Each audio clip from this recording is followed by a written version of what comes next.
The sky above the ruined world of Vera 9 was filled with fire. Black smoke rose from burning towers, and the air tasted of metal and ash. The ground was broken, littered with shattered machines and fallen soldiers, both human and alien. Somewhere in the distance, heavy engines rumbled, the sound of war machines marching to finish what the orbital bombardment had begun. Marcus Hale, a sergeant of the Terran Defense Forces, moved carefully through the wreckage, his rifle ready, his armor scratched and scorched from the last battle. His orders were simple: search the evacuation zone for survivors before the enemy closed in. He expected only silence, the silence that came after slaughter. But then he heard a sound. A faint voice, broken and trembling, called out from the ruins. He froze, listening. Again the sound came, softer this time, and he followed it. He found her lying on the cracked stone of what had once been a landing pad. At first he thought she was already dead, her thin frame too still, her pale blue skin smeared with dust and blood. Then her eyes opened, glowing faintly with a soft silver light, and he realized she was alive. She was not human. She was Avari, one of the crystalline starborn who had once ruled vast empires of light. Marcus had seen them before, tall and graceful, always proud. But this girl was small, fragile, her body twisted with burns. Her legs and arms lay useless at her sides, unmoving. The translation device on Marcus's helmet crackled as her voice came through, weak and raw. "They left me. I cannot walk." Marcus's gut tightened. He knew what she meant. Her people had abandoned her.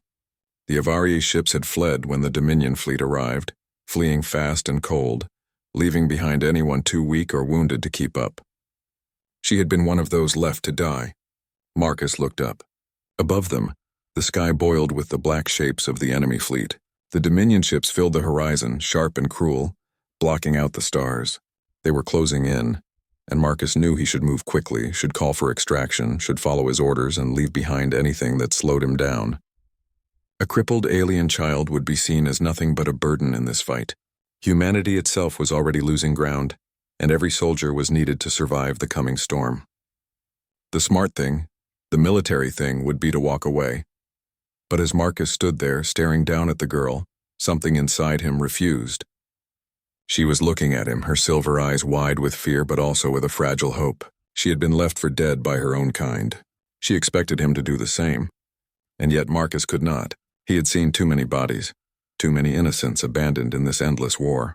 He could not leave her to die alone on the broken stone, not when she was still breathing, still fighting to live. Slowly he knelt and slid his arms beneath her, lifting her from the ground. She weighed almost nothing, like carrying glass. Her head rested against his shoulder, her breathing shallow but steady.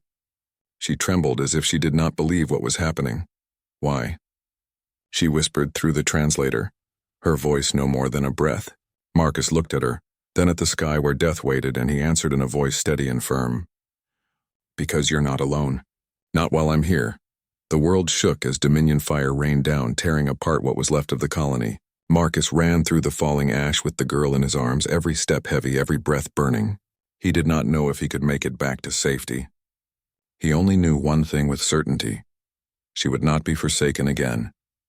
The Dominion came like a storm from the dark, their ships filling the void in endless waves, black metal stretched into shapes like talons ready to tear worlds apart. From orbit, their weapons poured fire on cities and colonies, ripping steel and stone into dust while their drones swarmed like locusts, hunting down any life that dared to move. To them, this was not war but harvest, and every species they conquered was nothing more than fuel for their endless hunger. Against this, humanity rose with everything it had, sending fleets into the black to hold the line. Their ships were smaller, their numbers fewer, and their weapons burned hotter than they should, straining against limits. But they fought with a desperation born of having nowhere else to run. The first great clash came above Vera's broken skies, where the Terran fleet hurled itself into the Dominion armada. Carriers launched squadrons of fighters like swarms of steel insects, frigates darted between massive cruisers, and destroyers burned through the enemy lines in reckless charges. The night became fire, each ship's death lighting the darkness, each explosion shaking the void. Marcus Hale, now back aboard the carrier Iron Resolve, felt the fury of the battle shake the decks beneath his boots as alarms screamed and officers shouted over comms. He had carried Elira, the paralyzed alien girl, from the surface into the care of the medics, and now she lay under pale lights in the infirmary, her body frail and broken but her eyes awake, watching the humans fight outside the reinforced windows. She whispered as Marcus stood near her bed. "Why do you fight when the odds are impossible?" Her voice was thin, almost fading yet steady with the question of someone who had seen her own people give up. Marcus leaned closer, his armor still cracked and scarred from the mission, and he gave a tired grin, the kind soldiers use when words are too heavy. "Because we're human," he told her softly. "We don't stop. We don't leave our own. And now you're one of us." For a moment silence filled the infirmary except for the hum of machines, and Elira blinked, her silver eyes wet with tears. She did not know why, but she believed him, even as the walls trembled with the violence of the battle outside. The Dominion ships kept pressing, their formations cold and precise, their weapons tearing apart whole wings of fighters, yet the humans refused to break. Pilots threw themselves into enemy fire to cover their wingmen.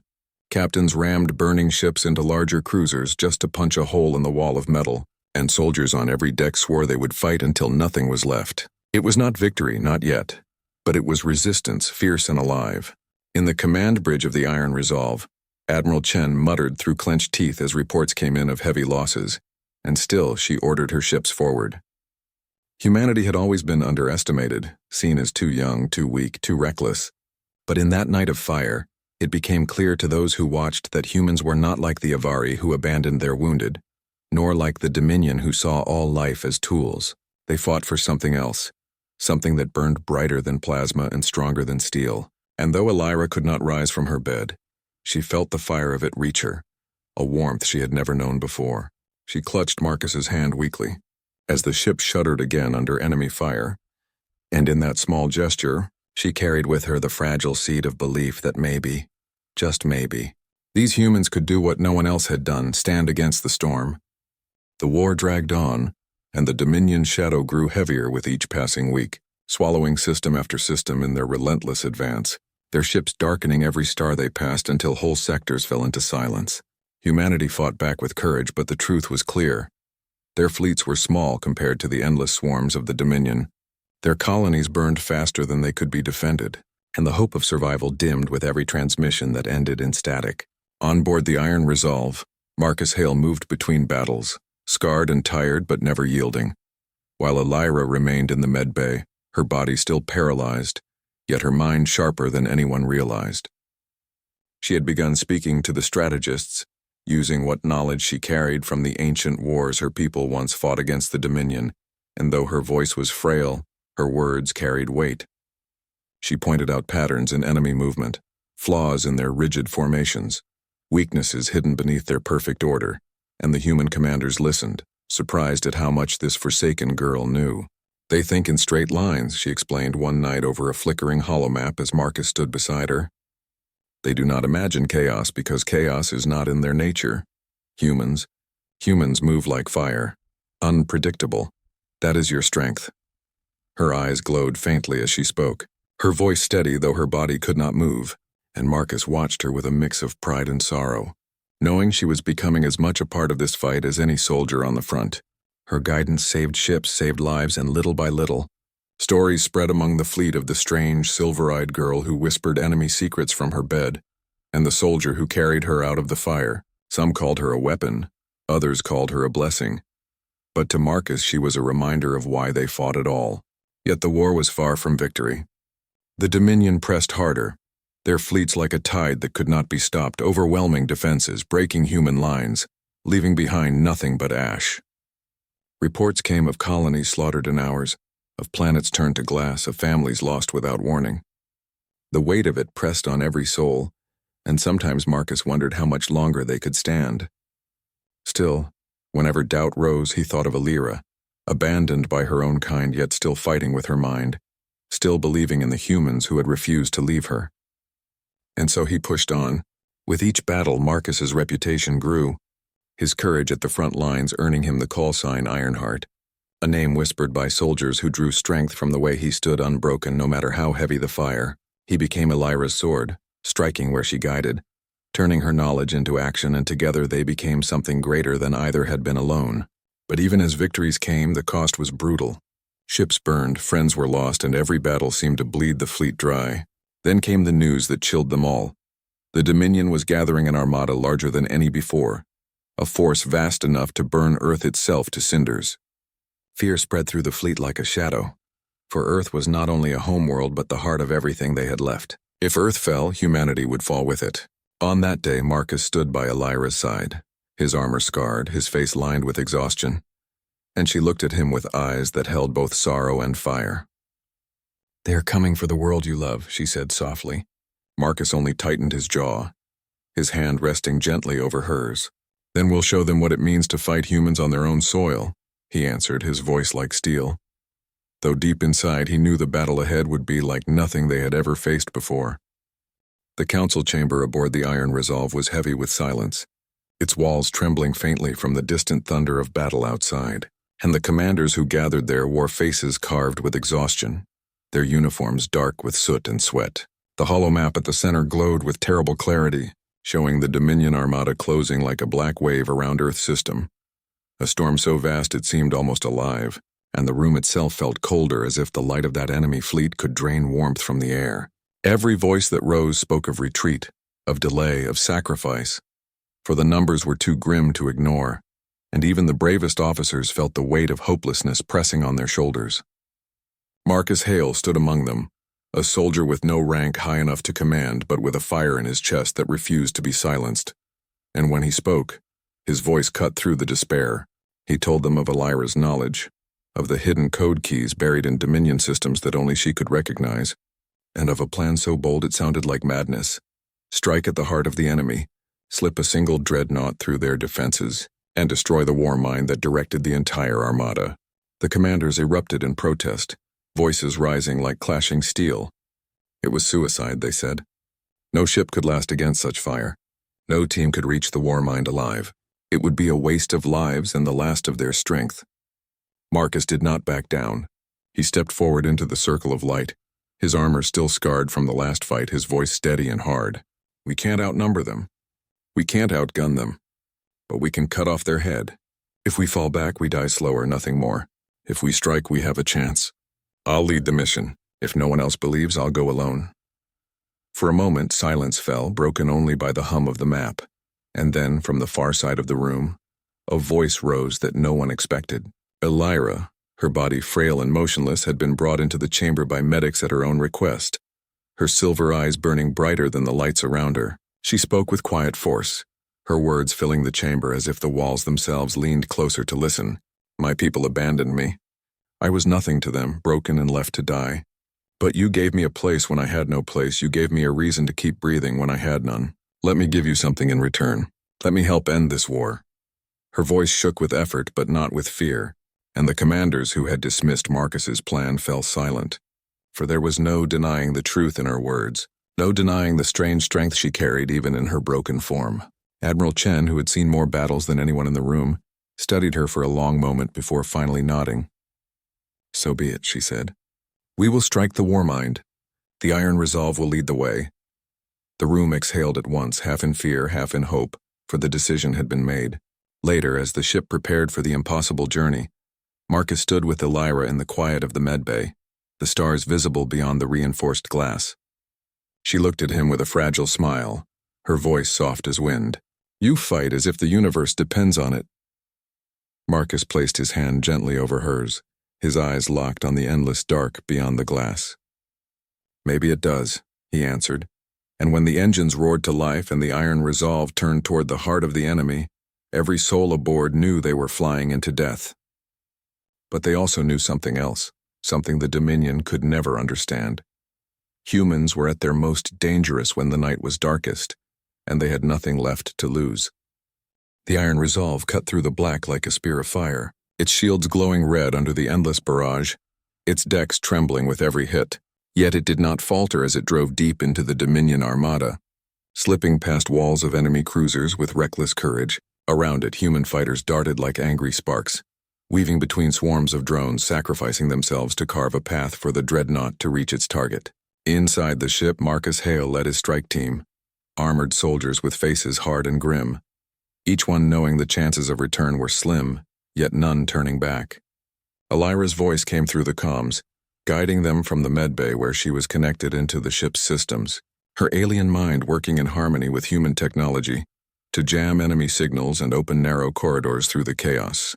Her words were calm, sharp, never wavering, and every soldier who heard her believed just a little more that this impossible mission could be done. The Dominion station loomed ahead, a vast cathedral of steel and bone, pulsating with strange light.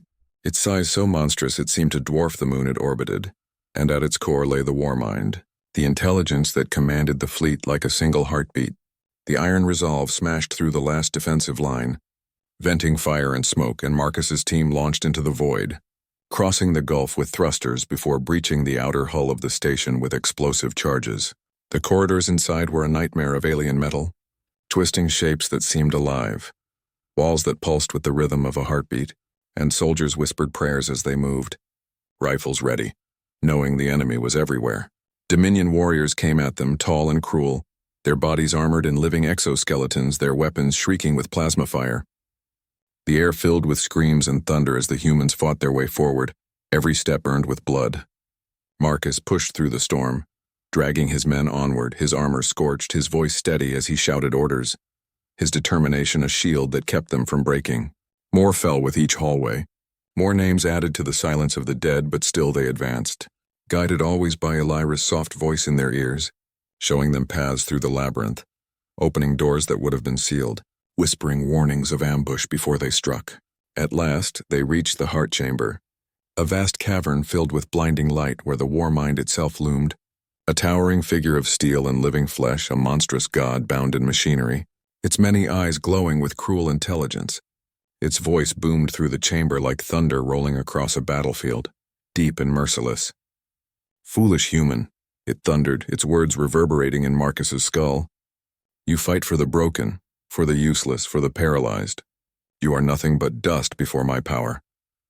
Marcus stood tall, his rifle steady, his chest heaving from exhaustion, blood streaking his armor, but his voice was unshaken when he answered. "You don't understand," he said, his words like iron. "That's what makes us dangerous. We fight hardest for those who can't fight for themselves." With a roar, the Warmind lashed out, its massive limbs slamming down, sending shockwaves through the floor, and the chamber erupted into chaos. Marcus charged, his blade drawn, weaving between the monstrous strikes, every step a defiance of death. Elira poured her will into the Dominion systems, her mind burning as she tore down firewalls, shutting off defenses, blinding enemy sensors, giving Marcus the opening he needed. Sparks rained like falling stars as human steel clashed with alien flesh, and at last Marcus drove his blade deep into the glowing core of the Warmind, his shout echoing like thunder. The creature screamed, a sound that shook the entire station, and outside, the Dominion armada faltered, their ships breaking formation, their unity shattered. One by one the black shapes burned as the humans struck, the tide turning in a single moment born of blood and courage. In the heart chamber, Marcus stood trembling, smoke rising from his armor, the Warmind collapsing around him in fire and shadow, and though the cost had been terrible, the impossible had been done. The battle was over, though the silence that followed felt almost heavier than the fire that had come before, the void filled with drifting wreckage, broken ships tumbling like dead giants, their flames dimming against the cold of space. The Dominion armada was shattered, its unity broken when the Warmind's heart had been pierced, and for the first time in living memory, the great tide of conquest had been turned back. Humanity's fleets, bloodied and scarred, hung in fragile formation, their hulls torn, their crews weary, but still alive, still standing, and in that moment, they were no longer prey running before the storm, but survivors who had endured it. On board the Iron Resolve, the air smelled of smoke and burned metal, the corridors lined with the wounded and the silent forms of the dead, yet a pulse of hope ran through every surviving soul. In the medbay, Elira lay where she had always been, her body still bound by paralysis, her skin pale with exhaustion, yet her silver eyes glowed with a quiet fire as she watched Marcus enter. His armor blackened, his steps heavy, but his spirit unbroken. He sat beside her, lowering himself slowly, the weight of battle pressing down on his shoulders, and for a moment they simply looked at each other. No words needed, for they had both carried a piece of the impossible victory. At last she spoke, her voice weak but steady. "You stayed."